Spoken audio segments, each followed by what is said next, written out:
Немного хороших новостей перед Новым годом. Если все так и будет, это прекрасно. Подписывайтесь на обновления и точно будете в курсе всего самого важного.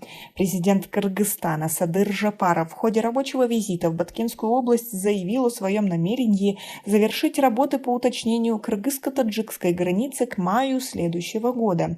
Об этом кыргызской редакции радио Азади сообщили сопровождавшие президента местные чиновники. СМИ не были приглашены для освещения поездки главы Кыргызстана, которая состоялась в конце прошлой недели.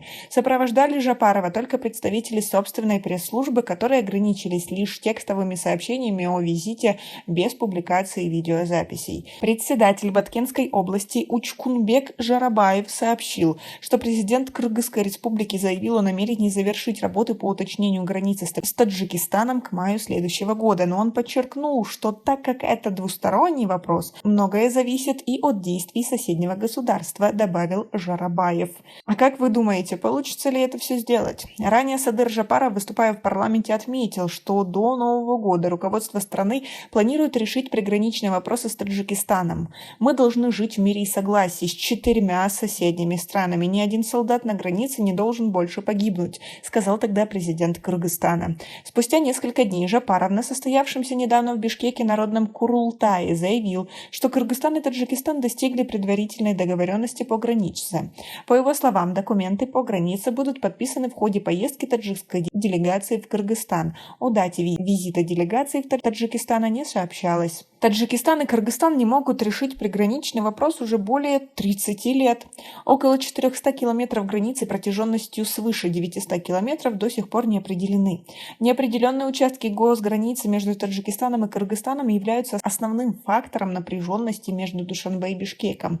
Из-за неопределенности границ часто возникают небольшие масштабные конфликты.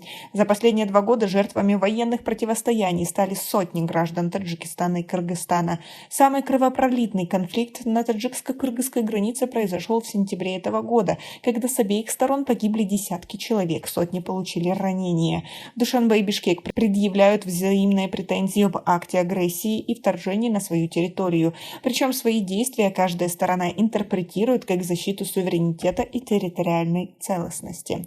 Как вы относитесь ко всей этой ситуации, к тому, что Садыр Жапаров достаточно часто стал повторять то, что в следующем году уже все решится, что с Таджикистаном предварительные договоренности уже есть и что все будет хорошо. При этом таджикская сторона ни слова об этой ситуации не говорит, будто бы не с нашей стороной они договариваются. Как вы думаете, почему это происходит? Потому что на самом деле нет никаких договоренностей, и Садыр Жапаров просто успокаивает свое население, или наши власти, как всегда, не считают нужным что-то сказать своему населению, чтобы успокоить, подбодрить или что-то в этом духе, потому что, давайте откровенно, все уже устали от этого конфликта, и было бы хорошо, если бы его решили в ближайшее время.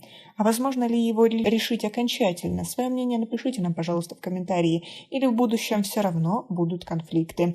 У нас пока на этом все. Оцените наше видео подпиской и лайком. До скорой встречи.